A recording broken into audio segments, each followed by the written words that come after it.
Turning to the 10-page information, these are the allegations.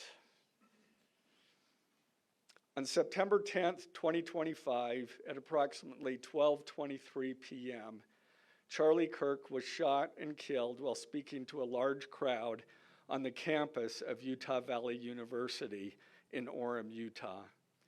Police found the suspected murder weapon, a bolt-action .30-06 rifle, nearby. Over the next approximately 33 hours, police conducted a manhunt for the shooter until the evening of September 11th, 2025, when Tyler James Robinson surrendered to police at the Washington County Sheriff's Office. DNA consistent with Robinson was found on the rifle's trigger. After shooting Mr. Kirk, Robinson hid the gun, discarded the clothing he wore when he fired the rifle, and told his roommate to delete incriminating text messages and not talk to police. Children were present at the time of the shooting. The shooting.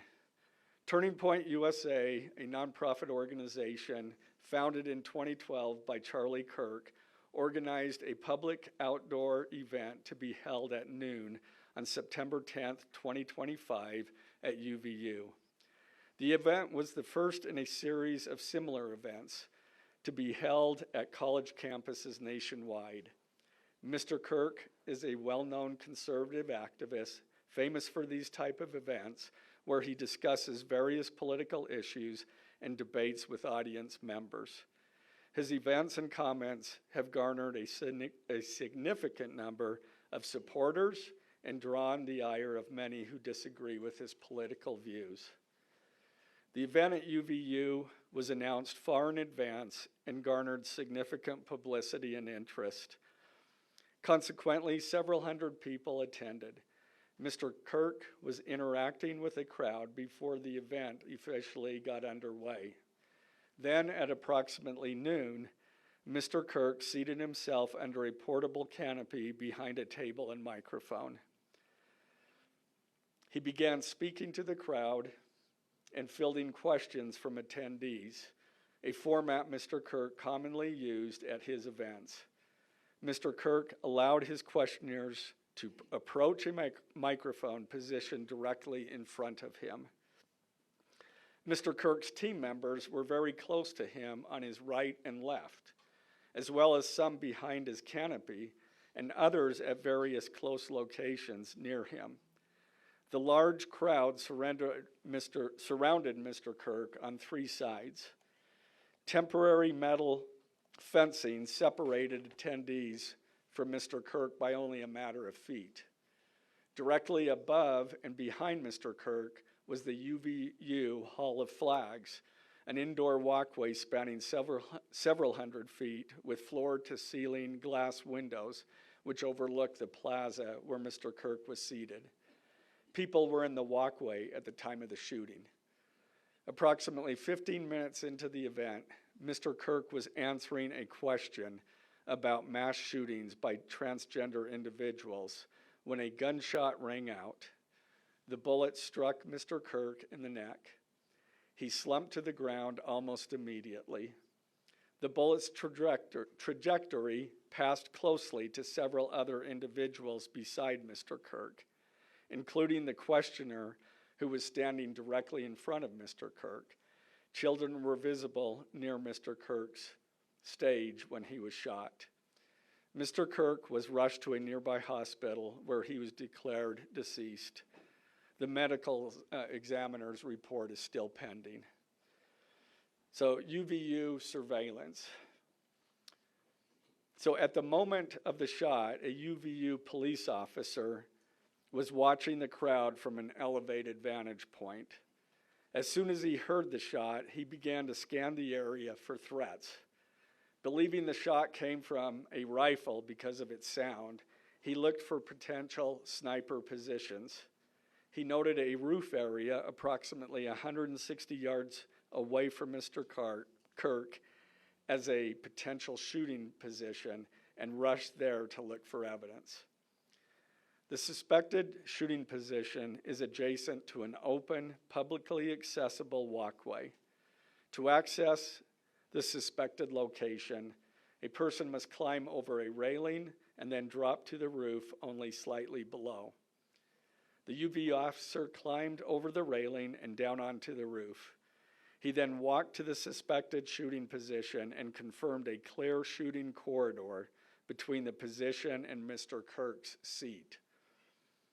He also noticed markings in the gravel rooftop, consistent with a sniper having lain on the roof, impressions in the gravel potentially left by the elbows, knees, and feet of a person in a prone shooting position. Police reviewed surveillance from the camera covering the roof and discovered that it recorded an individual dressed in dark clothing cross the railing from the public walkway and drop onto the roof at approximately 12:15 p.m. Although the individual moved out of the camera's view for a short time, the camera again captured the individual running across the roof and then low crawling to the area the UVU officer recognized as where the suspected sniper had dropped into a prone shooting position. After a short time, which matches the known time of the shot, the individual arose and ran across the roof to the northeast. This discovery led to an intensive review of UVU surveillance recordings to attempt to track and identify the suspect. Surveillance revealed the following. At approximately 11:51 a.m., the suspect entered campus from the north. He is seen wearing a black shirt with an American flag in the center, a dark baseball cap, and large sunglasses. Throughout the surveillance, the suspect keeps his head down and rarely raises his head enough to get a clear image of his face. As he proceeds across the campus, he is seen walking with an unusual gait.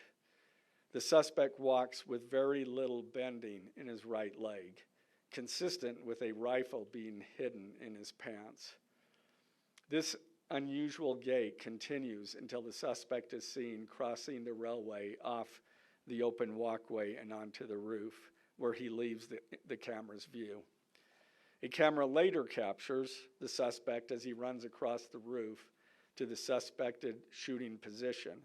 Immediately after the shot was fired, a camera captures the suspect running across the roof carrying an item whose shape is consistent with a rifle. The suspect is then seen climbing down from the roof. He appears to drop the item he was carrying as he hits the ground in a controlled fall. He then picks up the item and runs toward the northeast end of campus.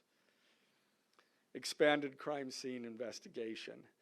Law enforcement officers followed the suspect's escape path to the northeast end of campus, where they believe the suspect left campus and entered a wooded area. In that wooded area, investigators found a bolt-action rifle wrapped in a towel. The rifle contained 1 spent round and 3 unspent rounds. This is consistent with the facts officers observed at the time of and immediately after the shootings. No shell casings were found on the roof, suggesting a bolt action rather than an auto-loading weapon, and only a single round was fired. Each round in the rifle contained an etched inscription as follows. The fired cartridge was etched, "No Tice's bulge, OWO, what's this?" The second cartridge that was again not spent, the last 3 were not spent, were not fired. The second, "Hey fascist, catch," with arrow symbols. The third cartridge, "Oh Bella Chow, Bella Chow, Bella Chow, Chow Chow." The fourth cartridge, "If you read this, you are gay," LMAO. The rifle, ammunition rounds, and towel were sent for forensic processing. DNA consistent with defendant was found on the trigger, other parts of the rifle, the fired cartridge casing, 2 of the 3 unfired cartridges, and the towel.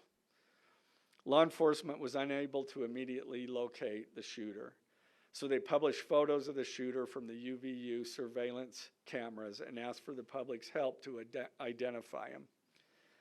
Meanwhile, law enforcement continued to try to identify the shooter through other means. The Washington County investigation. On the evening of September 11th, 2025, as law enforcement continued their investigation, Tyler James Robinson went to the Washington County Sheriff's Office with his parents and a family friend to turn himself in. Robinson's mother stated that the following to police. On September 11th, 2025, the day after the shooting, Robinson's mother saw the photo of the shooter in the news and thought the shooter looked like her son. Robinson's mother called her son and asked him where he was. He said he was at home sick and that he had also been at homesick on September 10th. Robinson's mother expressed concern to her husband that the suspect shooter looked like Robinson. Robinson's father agreed. Robinson's mother explained that over the last year or so, Robinson had become more political and had started to lean more to the left, becoming more pro-gay and trans rights oriented. She stated that Robinson began to date his roommate, a biological male who was transitioning genders. This resulted in several discussions with family members, but especially between Robinson and his father, who have very different political views. In one conversation before the shooting, Robinson mentioned that Charlie Kirk would be holding an event at UVU, which Robinson said was a stupid venue for the event. Robinson accused Kirk of spreading hate. Robinson's father reported that when his wife showed him the surveillance image of the suspected shooter in the news, he agreed that it looked like their son. He also believed that the rifle that police suspected the shooter used matched a rifle that was given to his son as a gift. As a result, Robinson's father contacted his son and asked him to send a photo of the rifle. Robinson did not respond.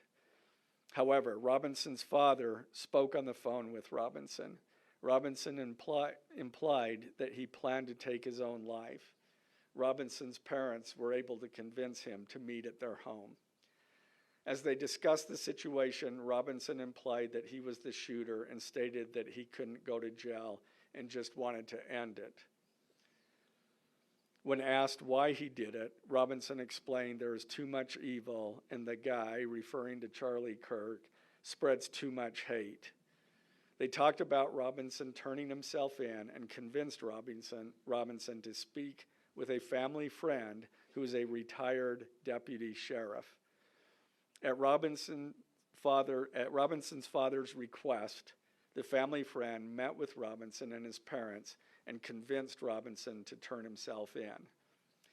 The family friend spoke to police and reported telling Robinson that it would be best if he brought all evidence with him to the sheriff's office to avoid police having to search his parents' home.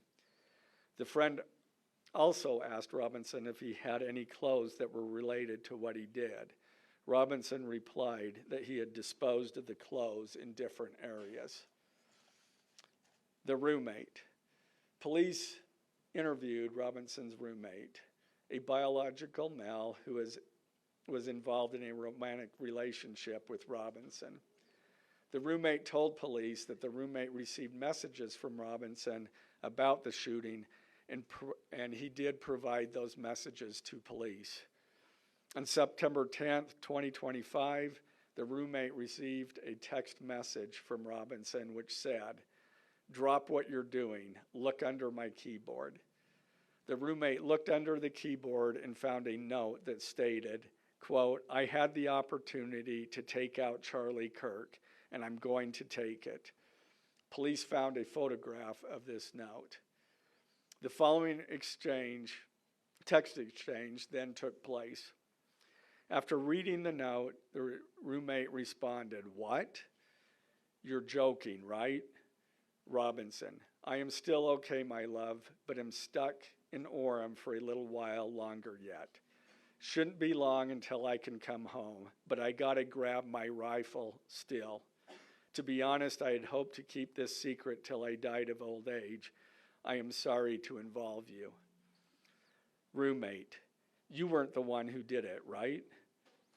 Robinson, I am. I'm sorry." Roommate, "I thought they caught the person." Robinson, "No, they grabbed some crazy old dude, then interrogated someone in similar clothing. I had planned to grab my rifle from my drop point shortly after, but most of that side of town got locked down. It's quiet, almost enough to get out, but there's one vehicle lingering." Roommate, "Why?" Robinson, "Why did I do it?" Roommate, "Yeah." Robinson, "I had enough of his hatred. Some hate can't be negotiated out. If I am able to grab my rifle unseen, I will have left no evidence. Going to attempt to retrieve it again. Hopefully they have moved on. I haven't seen anything about them finding it." Roommate, "How long have you been planning this?" Robinson, "A bit over a week, I believe. I can get close to it, but there is a squad car parked right by it. I think they already swept that spot, but I don't want to chance it." Robinson again, "I'm wishing I had circled back and grabbed it as soon as I got to my vehicle. I'm worried what my old man would do if I didn't bring back Grandpa's rifle. IDEK if it's had a serial number, but it wouldn't trace to me. I worry about prints. I had to leave it in a bush where I changed outfits. Didn't have the ability or time to bring it with. I might have to abandon it and hope they don't find prints. How the F will I explain losing it to my old man? Only thing I left was the rifle wrapped in a towel. Remember how I was engraving bullets? The F in messages are mostly a big meme. If I see notice bulge UWU on Fox News, I might have a stroke all right. I'm gonna have to leave it. That really effing sucks. Judging from today, I'd say Grandpa's gun does just fine, IDK. I think that was a $2K scope. Wink, wink. Robinson again, delete this exchange.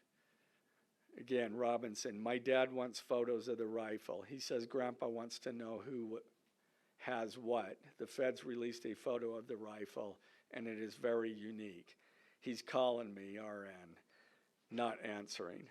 Robinson, since Trump got into office, my dad has been pretty diehard MAGA. Robinson, I'm going to turn myself in willingly. One of my neighbors here is a deputy for the sheriff.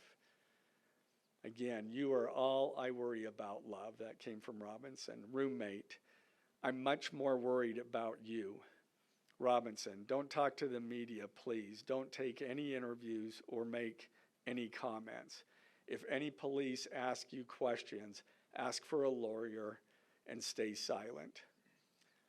The search for Robinson's residence. Police executed a search warrant on Robinson's residence. During that search, police discovered a shell casing with etchings like the etchings found on the shells in the rifle near UVU. Police also found several target boards with bullet holes in Robinson's home. Now, as I stated in the beginning when I read those allegations, these are allegations. And like the evidence set forth in this statement, those allegations, what you've heard from the media, even from state and federal officials, has not been tested in the crucible of a jury trial. I understand the public's desire to know the facts. My own family members have pressed me for information. Why are we reluctant to share the details of the investigation itself and comment on the case? Because I want to ensure a fair and impartial trial. I became a prosecutor because of my love for the ideals of this great country and the principles embedded in our Constitution.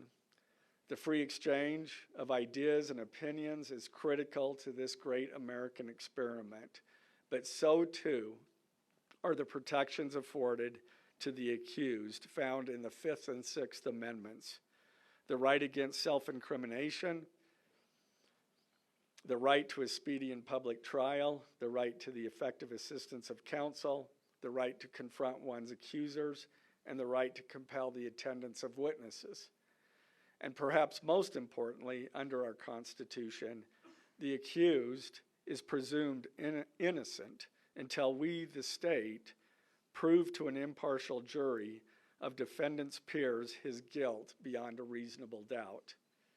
That jury cannot rely on our allegations, on what they hear in the news, or on what they hear from a public official. The jury is the sole trier of fact, and they will ultimately determine those facts based on evidence a trial judge has determined is admissible. Again, as prosecutors, we bear the burden to prove guilt beyond a reasonable doubt. But make no mistake, we welcome this burden.